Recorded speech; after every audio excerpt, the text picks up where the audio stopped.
जो हम लोग पिछला वीडियो पढ़ रहे थे, पिछले वीडियो में हिमालय मैंने स्टार्ट किया था और हिमालय की उत्पत्ति से संबंधित सिद्धांत के बारे में हम लोगों ने बात किया था।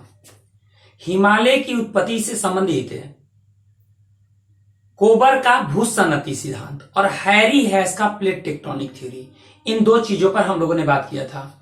आज का जो हम लोग का वीडियो है, इसमें हम लोग बात करेंगे हिमालय के विस्तार से रिलेटेड चीजों पर बात करेंगे।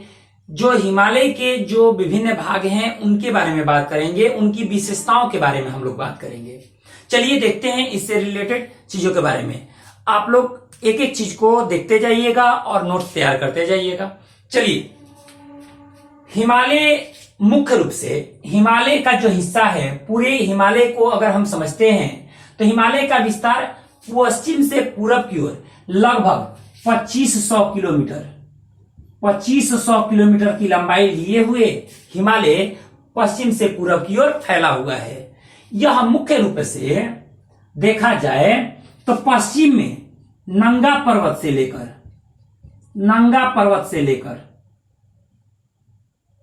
कहां तक? नमचा बर्वा तक। ये नंगा पर्वत ये है जम्मू कश्मीर में, और ये कहां है? ये तिब्बत में है नमचा बर्वा। तो यहां तक ये विस्तृत है, जो आप इसको देख सकते हैं। उसके बाद ये हिमालय लगभग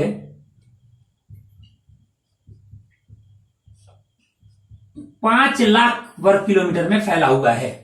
5 लाख वर्ग किलोमीटर में हिमालय लगभग विस्तृत है, यानी हिमालय का क्षेत्रफल लगभग 5 लाख वर्ग किलोमीटर है। नोट करते जाइएगा।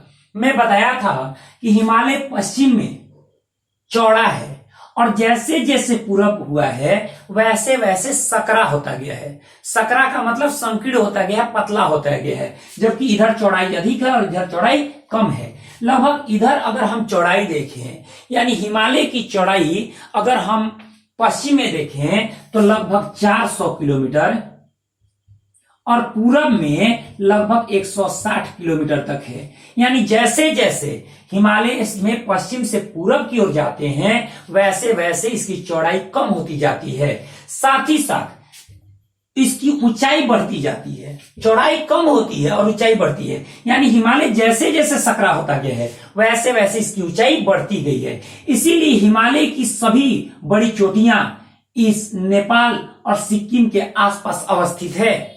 हिमालय की सभी प्रमुख चोटियां, पर्वत चोटियां जो हैं वो आपको नेपाल से लेकर सिक्किम के आसपास तक है। अब देखिए, हिमालय को मुख्यतः, ये सारा नोट करते जाएगा, एक एक चीज नोट करते जाएगा। हिमालय को मुख्यतः 4 वर्गों में बांटेंगे। 4 वर्गों में देखते हैं 4 वर्ग कौन कौन है। पहला जो वर्ग होगा वो होगा आपको ट्रांस हिमालय। दूसरा जो पार्ट है वो है आपका बृहद हिमालय।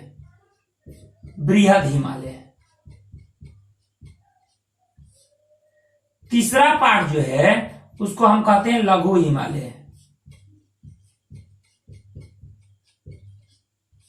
और चौथे पार्ट को हम कहते हैं शिवालिक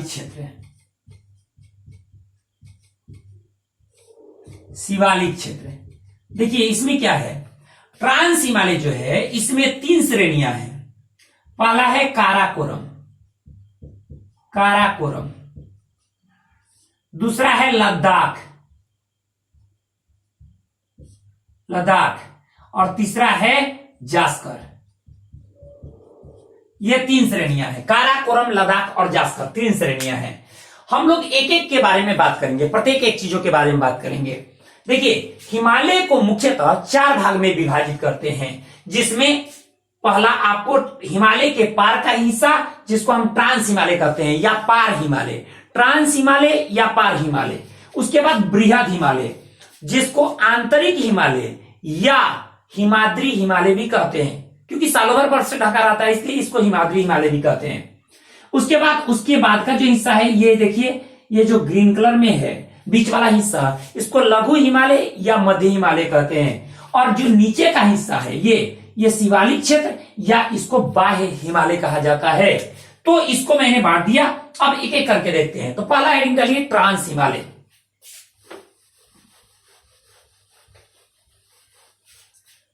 ट्रांस हिमालय, ट्रांस या पार हिमालय, हिमालय। देखिए ट्रांस हिमालय के बारे में पहले कुछ चीजें लिख लीजिए। क्या है? ट्रांस हिमालय हिमालय का हिस्सा नहीं है। पहला नंबर, ट्रांस हिमालय हिमालय का हिस्सा नहीं है, यह यूरेशियन प्लेट का हिस्सा है। पहला नंबर, यह यूरेशियन प्लेट का हिस्सा है।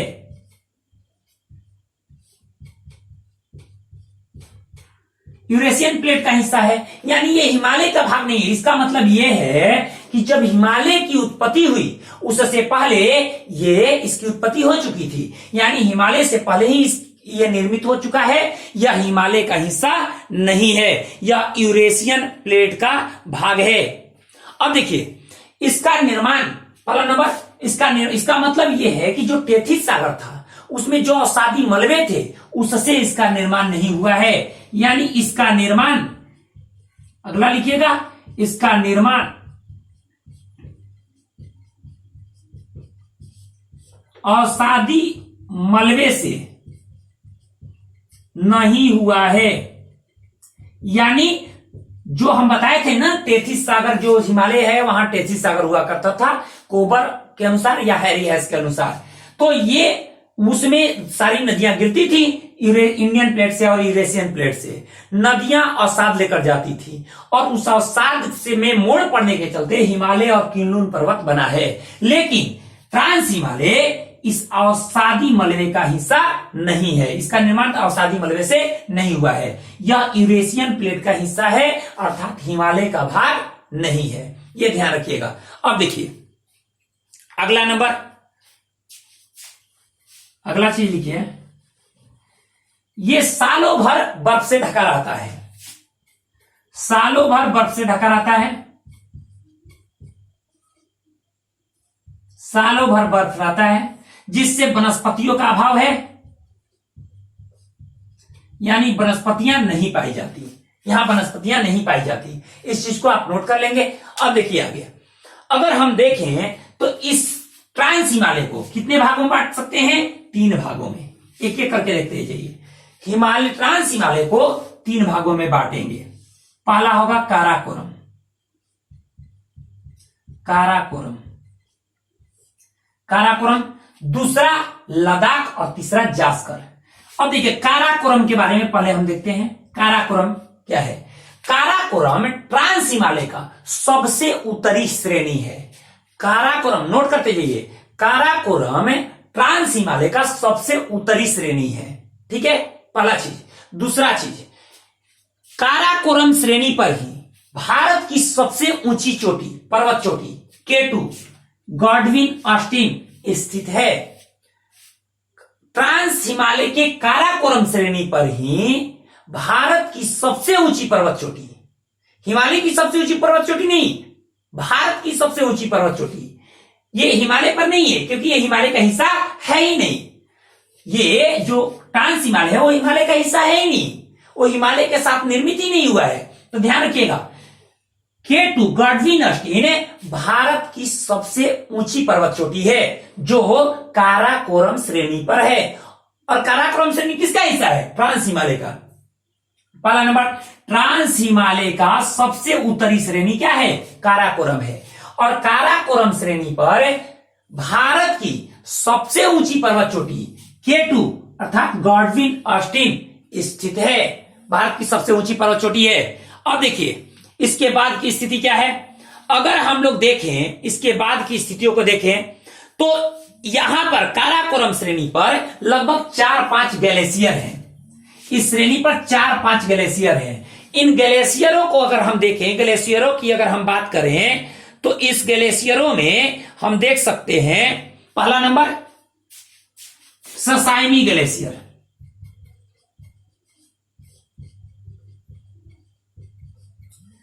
पहला है ससाइमी ग्लेशियर। ससाइमी ग्लेशियर के बाद ससाइमी अगर ग्लेशियर देखते हैं तो ससाइमी ग्लेशियर के बाद कई सारे ऐसे ग्लेशियर आएंगे। ससाइमी ग्लेशियर के बाद कई सारे ग्लेशियर आएंगे, जैसे इसमें ससाइमी के बाद है आपको सियाचिन ग्लेशियर। सियाचिन ग्लेशियर यानी ये हिमनद, सियाचिन हिमनद। आप ससाइमी ग्लेशियर भारत का सबसे बड़ा ग्लेशियर है। भारत का सबसे बड़ा ग्लेशियर है ससाइमी ग्लेशियर। उसके बाद सियाचिन ग्लेशियर। आपको बता दें कि जो सियाचिन ग्लेशियर है, इस ग्लेशियर से एक नदी निकलती है जिस नदी का नाम है नुब्रा नदी। सियाचिन ग्लेशियर से कौन सी नदी निकलती है? नुब्रा नदी। नुब्रा नदी। भारतीय सेना सियाचिन अगर जाती है तो नुब्रा नदी घाटी को पकड़ कर जाती है, नुब्रा नदी घाटी से होकर जाती है। भारतीय सेना अगर जाती है सियाचिन तो वो नुब्रा नदी घाटी से होकर जाती है। और ये किससे निकलती है नुब्रा नदी? सियाचिन ग्लेशियर से। ससाइमी ग्लेशियर भारत का सबसे बड़ा ग्लेशियर है। उसके बाद अन्य ग्लेशियर में हिस्पर है, उसके बाद वियाफो और वाल्डोरा है। हिस्पर ग्लेशियर, वियाफो ग्लेशियर और वाल्डोरा ग्लेशियर। ये ग्लेशियर सभी कहां है? काराकोरम श्रेणी पर स्थित हैं।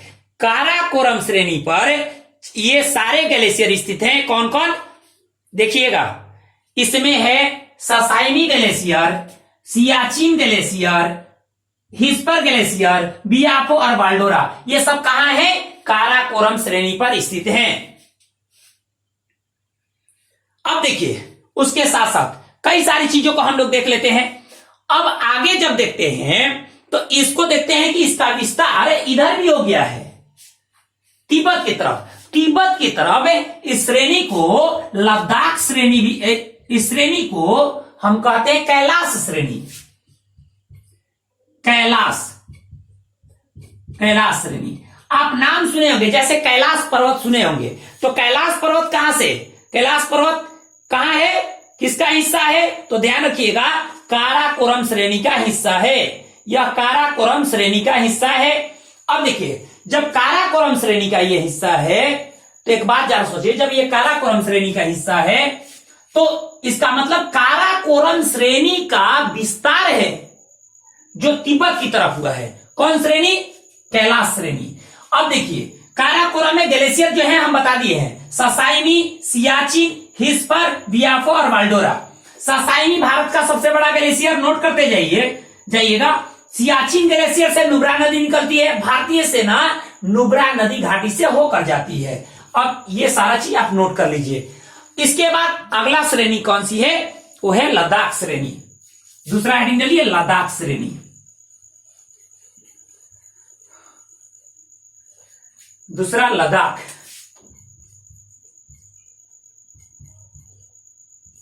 लद्दाख श्रेणी। देखिए, लद्दाख श्रेणी काराकोरम और जास्कर के बीच है, यानी काराकोरम का दक्षिणी हिस्सा लद्दाख श्रेणी है। लद्दाख श्रेणी आपको बता दें कि लद्दाख श्रेणी पर एक है शिखर स्थित है, राकापोसी। राकापोसी चोटी है और यह दुनिया की सबसे तीव्र ढाल वाली पर्वत शिखर है, राकापोसी। राकापोसी कहां है? लद्दाख श्रेणी पर है और यह दुनिया की सबसे तीव्र ढाल वाली पर्वत शिखर है। नोट करते जाइए, दुनिया की सबसे तीव्र ढाल वाली पर्वत चोटी राकापोसी लद्दाख श्रेणी पर स्थित है। एक बात और है, लद्दाख ये हो गया और ये जास्कर। लद्दाख और जास्कर के बीच से सिंधु नदी प्रवाहित होती है। ध्यान रखिएगा, लद्दाख और जास्कर के बीच से सिंधु नदी प्रवाहित होती है। तो सिंधु नदी जो प्रवाहित होती है, कहां प्रवाहित हो रही है? यहां, लद्दाख और जास्कर के बीच से, यहां से प्रवाहित हो रही है। लेकिन लद्दाख और काराकोरम के बीच से श्योक नदी का प्रवाह होता है, यानी इसके उत्तर में, लद्दाख के उत्तर में कौन सी नदी है? श्योक है। श्योक कहां से निकलती है? श्योक सियाचिन ग्लेशियर बताए ना, उसकी जिह्वा कहे जाने वाली एक ग्लेशियर है, रीमो ग्लेशियर। उसी श्रेणी में है रीमो ग्लेशियर। रीमो ग्लेशियर को सियाचिन ग्लेशियर का जीवा कहा जाता है और इसी रीमो ग्लेशियर से श्योक नदी पर निकलती है। श्योक नदी लद्दाख श्रेणी, लद्दाख और काराकोरम के बीच से बहती है। यानी लद्दाख के उत्तर में श्योक नदी, लद्दाख के दक्षिण में सिंधु नदी। अब देखिए, यह ध्यान रखिएगा, लद्दाख के नीचे में क्या है, सिंधु, और सिंधु के दाहिने तट पर यहां पर लेह स्थित है। सिंधु नदी के दाहिने तट पर लेह स्थित है, यानी लेह शहर सिंधु नदी के दाहिने तट पर स्थित है, जो लद्दाख श्रेणी के और जास्कर के बीच है। अगर हम कहें तो लद्दाख और सिंधु के बीच भी कह सकते हैं। तो ये इसको नोट कर लीजिए आप लद्दाख श्रेणी में। लद्दाख श्रेणी के बाद, लद्दाख में आप सारा चीज देख लिए, लद्दाख के बाद आप जास्कर को देखिए, जास्कर श्रेणी, जास्कर श्रेणी,